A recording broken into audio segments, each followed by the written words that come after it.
Hello friends, ओम श्री गणेशाय नमः। जय श्री कृष्णा।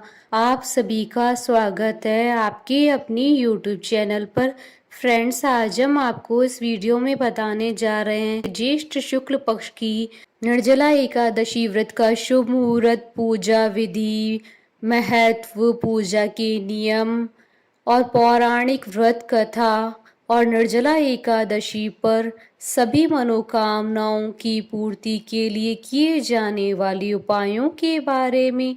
फ्रेंड्स, वीडियो शुरू करने से पहले आपसे रिक्वेस्ट है, अगर आप हमारे चैनल पर नए हैं और आपने अभी तक चैनल को सब्सक्राइब नहीं किया है तो प्लीज़ सब्सक्राइब कीजिएगा चैनल को, साथ ही प्रेस कीजिएगा बेल आइकन को, जिससे नए वीडियो से रिलेटेड नोटिफिकेशन आपको तुरंत प्राप्त हो सके।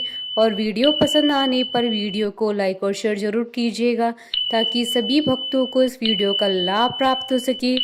और कमेंट बॉक्स में जय श्री कृष्णा जरूर लिखिएगा। निर्जला एकादशी का व्रत ज्येष्ठ शुक्ल की एकादशी तिथि के दिन किया जाता है। इस एकादशी को भीमसेन एकादशी, पांडव एकादशी और भीम एकादशी के नाम से जाना जाता है। प्रत्येक महीने में 2 एकादशी तिथियां होती है, एक कृष्ण पक्ष की, दूसरी शुक्ल पक्ष में आती है। उत्तम संतान की इच्छा रखने वालों को एकादशी का उपवास 1 वर्ष तक करना चाहिए। एकादशी का व्रत रखने से श्री हरि अपने भक्तों से प्रसन्न होकर उन पर अपनी कृपा बनाए रखते हैं। सभी एकादशियों में ज्येष्ठ शुक्ल पक्ष की निर्जला एकादशी का एक अपना महत्वपूर्ण स्थान है। निर्जला एकादशी में निर्जल यानी बिना पानी पिए व्रत करने का विधान है। इस एकादशी का व्रत रखने पर महापुण्य की प्राप्ति होती है। मान्यता है कि जो व्यक्ति साल की सभी एकादशियों में व्रत नहीं कर सकता है, वो इस दिन एकादशी के दिन व्रत करके बाकी सभी एकादशियों के व्रतों की पुण्य को प्राप्त कर सकता है।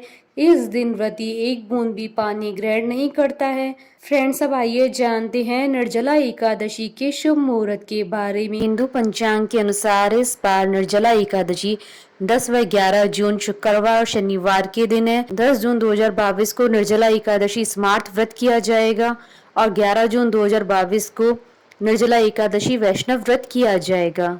ज्येष्ठ शुक्ल एकादशी तिथि प्रारंभ होगी 10 जून 2022 को सुबह 7:25 पर और ज्येष्ठ शुक्ल एकादशी तिथि का समापन होगा 11 जून 2022 को सुबह 5:45 पर। निर्जला एकादशी स्मार्ट के व्रत पारण का समय रहेगा 11 जून 2022 को दोपहर 1:49 से शाम 4:35 तक। और निर्जला एकादशी वैष्णव व्रत के पारण का समय रहेगा 12 जून 2022 को सुबह 5:32 से सुबह 8:18 तक। फ्रेंड्स, अब आइए जानते हैं निर्जला एकादशी पर भगवान विष्णु जी की आराधना करने की पूजा विधि के बारे में। एकादशी के दिन ब्रह्म मुहूर्त में उठकर सभी कामों से निवृत्त होकर स्नान करें और पीले वस्त्र धारण करके भगवान विष्णु जी का स्मरण करें। इसके बाद शेषाशायी भगवान विष्णु जी की पंचोपचार पूजा करें। उसके बाद ओम नमो भगवते वासुदेवाय मंत्र का जप करें। भगवान की पूजा धूप, दीप, नैवेद्य आदि 16 चीजों से करने के साथ ही रात को दीपदान करें। पीले फूल और फलों को अर्पण करें। इस दिन रात को सोए नहीं, सारी रात जगकर भगवान का भजन कीर्तन करें। इसी के साथ ही भगवान से किसी भी प्रकार की गलती के लिए क्षमा मांगे। शाम को पुनः भगवान विष्णु जी की पूजा करें व रात में भजन कीर्तन करते हुए धरती पर विश्राम करें। अगले दिन यानी 22 जून के दिन सुबह उठकर स्नान आदि करें। इसके बाद ब्राह्मणों को ससम्मान आमंत्रित करके भोजन कराएं और अपनी क्षमता के अनुसार उन्हें भेंट और दक्षिणा दें। इसके साथ ही सभी को प्रसाद देने के बाद खुद भोजन करें। इस एकादशी का व्रत करने से अन्य 23 एकादशियों पर अन्न खाने का दोष छूट जाता है। फ्रेंड्स, अब आइए जानते हैं निर्जला एकादशी व्रत के नियमों के बारे में। निर्जला एकादशी के व्रत को अत्यंत कठिन माना जाता है क्योंकि इस व्रत में व्रतधारी व्रत के संकल्प से पारण तक 1 बूंद भी जल ग्रहण नहीं करते हैं। निर्जला एकादशी का व्रत रखने वालों को 1 दिन पहले से ही चावल का त्याग कर देना चाहिए तथा व्रत को करने से पहले केवल सात्विक भोजन ही करना चाहिए। फ्रेंड्स, अब आइए जानते हैं निर्जला एकादशी के दिन किए जाने वाले उपायों के बारे में। निर्जला एकादशी पर भगवान विष्णु को खीर का भोग लगाएं। इसमें तुलसी का पत्ता अवश्य डालें। ऐसा माना जाता है कि तुलसी पत्र सहित खीर से भगवान विष्णु को भोग लगाने से घर परिवार में शांति बनी रहती है। निर्जला एकादशी के दिन भगवान विष्णु को पीले रंग के वस्त्र, फल और अनाज अर्पित करना चाहिए। भगवान विष्णु जी की पूजा के उपरांत इन चीजों को किसी ब्राह्मण को दान देना चाहिए। ऐसा करने से घर में कभी कलेश नहीं होते हैं। निर्जला एकादशी के दिन किसी शिव मंदिर में जाएं और भगवान को नारियल, बेलपत्र, सीताफल, सुपारी और मौसमी फल आदि चीजें चढ़ाएं। निर्जला एकादशी के दिन किसी गरीब को या मंदिर में तिल, वस्त्र, फल और मिठाई दान करें। निर्जला एकादशी के दिन पीपल के पेड़ में जल अर्पण करना चाहिए। शास्त्रीय मान्यताओं के अनुसार पीपल में भगवान विष्णु जी का वास होता है, इसलिए ऐसा करने से कर्जों से मुक्ति मिलती है। फ्रेंड्स, अब आइए आरंभ करें निर्जला एकादशी व्रत की पौराणिक कथा।